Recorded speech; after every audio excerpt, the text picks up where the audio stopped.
1. 집중력이 떨어지고 업무 수행에 어려움을 느낀다.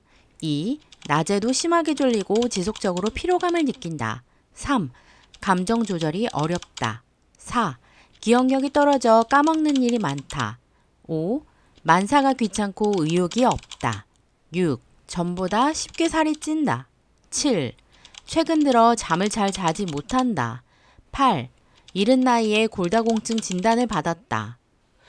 이 중 하나 이상 해당될 경우 병원에 들러 전문가와 상담해 볼 것을 권유했습니다. 위와 같은 현상은 성인 성장 호르몬 결핍일 때 발생하는 증상이기 때문인데요. 박민수 박사는 병원에 오는 성인 환자들의 성장 호르몬 수치를 측정해 보면 똑같은 나이인데도 성장 호르몬 분비가 2배 이상 차이 나는 경우를 자주 본다고 합니다. 그만큼 성장 호르몬은 개인차가 큰 거죠. 성장 호르몬은 성장에 관여하고 이를 촉진시키는 호르몬으로 보통은 소아청소년, 아이들에게만 필요하다고 생각하기 쉬운데요. 하지만 성장 호르몬은 성장뿐만 아니라 신체 대사의 핵심적인 역할을 하기 때문에 성인에게도 중요하다고 합니다. 성장 호르몬은 뇌의 하부에 위치한 뇌하수체의 전엽에서 분비되는 6가지 호르몬 가운데 하나로 191개의 아미노산으로 구성된 거의 단백질에 가까운 폴리펩타이드 호르몬입니다. 성장 호르몬은 노화 방지 호르몬 혹은 회춘 호르몬이라고 부를 정도로 우리 몸에 중요한 역할을 담당한다고 하는데요. 성장 호르몬은 심장 근육도 튼튼하게 해줄 뿐만 아니라 동맥 내벽 지방 청소도 하고 나아가 몸에 나쁜 콜레스테롤을 줄여줘 심혈관계를 좋게 만듭니다. 심장과 혈관이 좋아짐에 따라 발기력이 좋아지면서 성기능 재생과 향상에도 도움을 준다고 하며 노화 방지 효과로 피부를 젊게 만들고 신체 재생에 관여해 근육과 관절이 강해지는데 지방을 줄여 다이어트에도 효과적이며 골밀도를 높여 골다공증까지도 예방하며 관절염 증상도 완화된다고 합니다. 또 뇌기능을 재생해 기억력 감퇴를 막고 인지 능력을 향상시키고 암세포를 공격하는 세포를 생성하며 면역 기능을 향상시키는 만큼 상처가 잘 낫고 자연 치유력이 커지며 머리카락까지도 튼튼하게 한다고 합니다. 문제는 성장 호르몬이 사춘기에 가장 많이 분비되다가 20대 이후에 매 10년마다 14.4%씩 감소해 60대가 되면 20대의 50% 이하로 감소한다는 점입니다. 안타깝게도 노화와 함께 급격하게 사라지는 것이 바로 성장 호르몬입니다. 65세 이상 성인 가운데 약 3분의 1은 성장 호르몬 결핍으로 인해 다양한 대사 이상을 겪고 있다고 하는데요.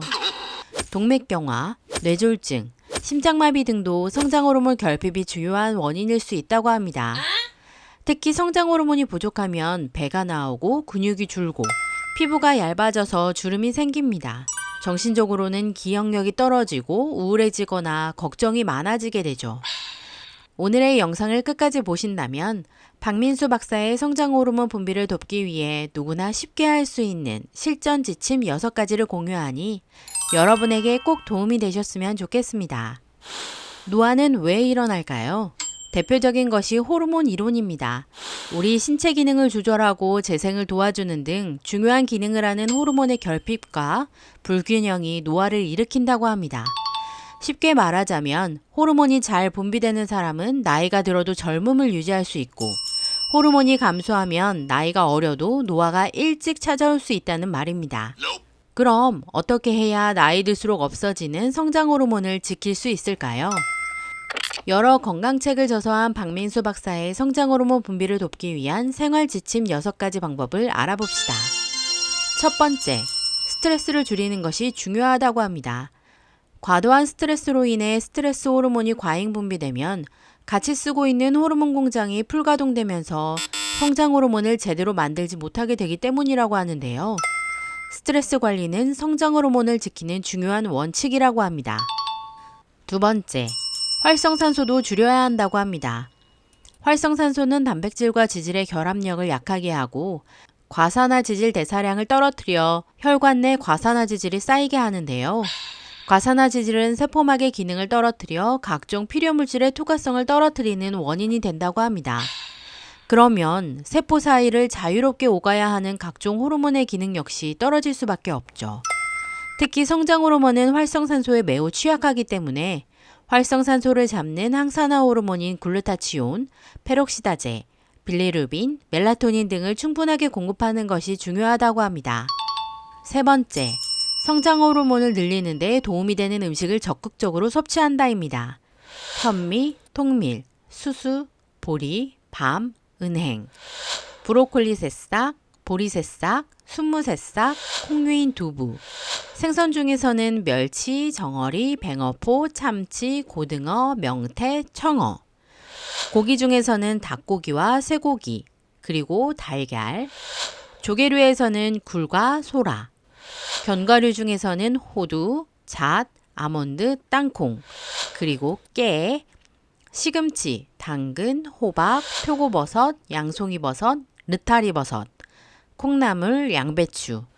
해조류 중에서는 김과 미역, 다시마 등이 있다고 합니다.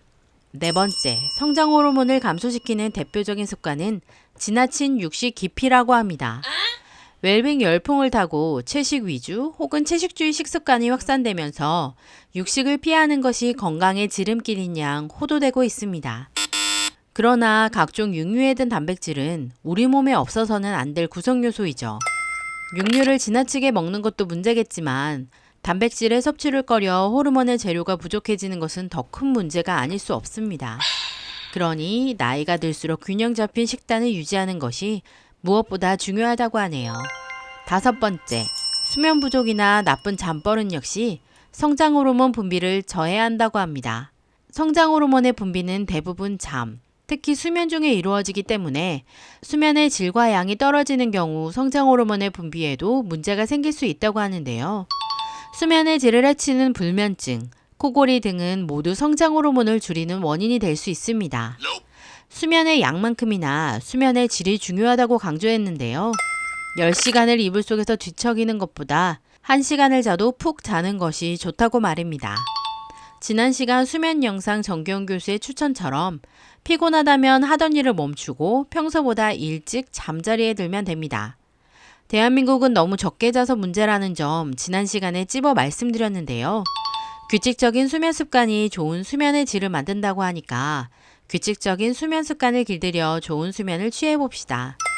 또 배가 많이 고프면 잠이 오지 않으므로 자기 전 복합당질 음식으로 간단히 허기를 채우는 것도 크게 나쁘지 않다고 하는데요.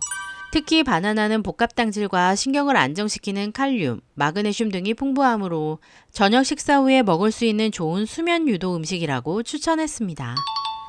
여섯 번째, 과식과 음주는 절대 피해야 한다입니다. 과식을 하면 성장 호르몬까지 끌어와 쓰기 때문에 절식이야말로 최고의 성장 호르몬 보호법이라고 합니다. 이외에도 지나친 세포 건조 역시 숙면을 방해하므로 낮에 충분한 물을 마셔서 수분을 보충하는 것도 중요하다고 합니다. 단 잠들기 전에는 목만 축이는 정도가 바람직하겠죠. 자다가 새벽에 일어나 화장실에 간다면 수면이 부족해 성장 호르몬의 분비를 저해야 할 테니까요. 실제로 나이가 많은데도 젊은이 못지않은 활력을 유지하고 있는 사람들의 혈액을 검사해보면 호르몬 균형이 젊은 사람 수준을 유지하고 있다고 합니다. 따라서 호르몬의 균형을 젊은 사람의 수준으로 유지시켜주면 아직 젊은 사람들은 노화를 지연시킬 수 있고 이미 나이가 들어 노화가 진행된 사람은 10년에서 20년 정도 생체 나이를 되돌릴 수 있다고 하는데요. 일과 휴식, 몸과 마음의 균형을 찾아가는 일상 규칙을 세워 지내다 보면 호르몬의 균형은 자연스레 잘 맞춰질 것입니다. 오늘부터도 늦지 않았습니다. 내일은 오늘보다 더 제법 괜찮은 내가 되기 위해 화이팅 합시다. 이젠 100세 시대이고 우린 건강해야 하니까요. 오늘의 영상이 도움이 되셨다면 구독, 좋아요 부탁드립니다. 감사합니다.